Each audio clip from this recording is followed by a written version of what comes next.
Plasma membrane काफ़ी simple सा topic है। विद इन 5 मिनट हम इसे फुली एक्सप्लेन करेंगे। सबसे पहले अगर हम डेफिनेशन की बात करें तो plasma membrane semi permeable barrier होता है, मतलब अपने अंदर से कुछ पार्टिकल्स को गुजरने के लिए अलो करता है और कुछ को ब्लॉक कर देता है, उन्हें गुजरने नहीं देता। और ये बाउंड्री होती है सेल के इर्द गिर्द।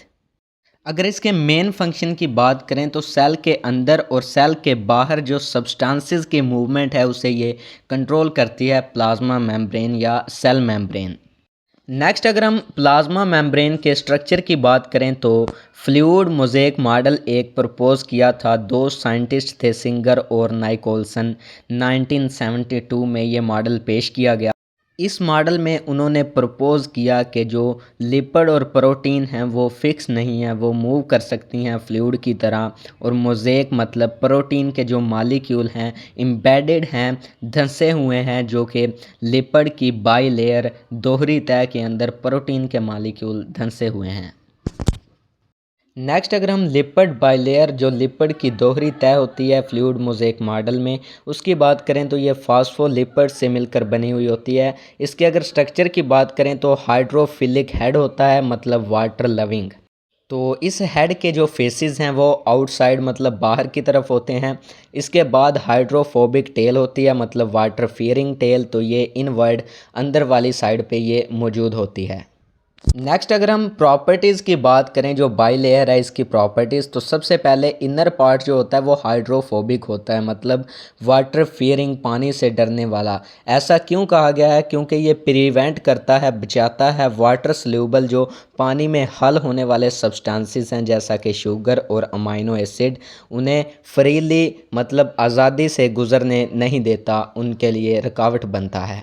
नेक्स्ट अगर हम मेम्ब्रेन के कंपोनेंट्स की बात करें तो सबसे पहला कंपोनेंट है प्रोटीन।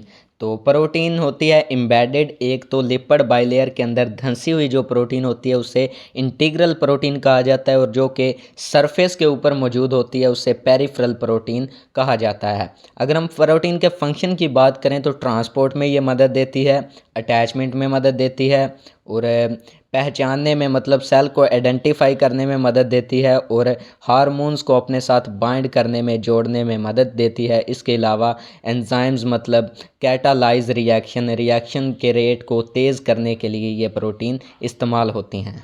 नेक्स्ट अगर हम बात करें तो दूसरा कंपोनेंट है कोलेस्ट्रॉल। तो ये यूकैरियोट्स में सिर्फ मौजूद होता है, प्रोकैरियोटिक सेल्स में ये मौजूद नहीं होता।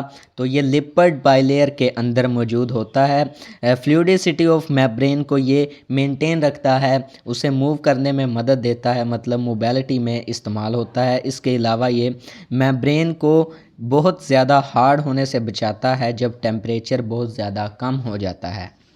अगर हम नेक्स्ट कंपोनेंट की बात करें तो ये है कार्बोहाइड्रेट्स। ये आउटर लेयर के ऊपर प्रेजेंट होता है। इसके टाइप्स की बात करें तो ग्लाइकोप्रोटीन, जो कि प्रोटीन और शुगर को ऐड करने से बनता है। नेक्स्ट है ग्लाइकोलिपिड, जो कि लिपिड और शुगर को ऐड करने से बनता है। तो ये टाइप्स हैं कार्बोहाइड्रेट्स की। इनके फंक्शन की बात करें तो सेल को पहचानने में मतलब आइडेंटिफिकेशन में ये मदद देता है। नेक्स्ट अगर हम फंक्शंस की बात करें प्लाज्मा मेम्ब्रेन के, तो ये सबसे पहले तो सेल की ये बाउंड्री होती है। नेक्स्ट अगर हम बात करें तो ट्रांसपोर्ट में ये मदद देती है। स्मॉल मॉलिक्यूल जैसा कि ऑक्सीजन, कार्बन डाइऑक्साइड और वाटर हैं, इसमें से आसानी से गुजर जाते हैं। लार्ज मॉलिक्यूल की ये ट्रांसपोर्ट को रेगुलेट करती है। उसके अलावा वेस्ट मटेरियल को सेल के अंदर से रिमूव करती है। सेल की इंटरनल इन्वायरमेंट को ये मेंटेन करती है, मतलब होम्योस्टेसिस में ये मदद देती है। यूकैरियोट्स में ये ऑर्गेनेलिस में जो ट्रांसपोर्ट होती है उससे भी ये कंट्रोल करती है।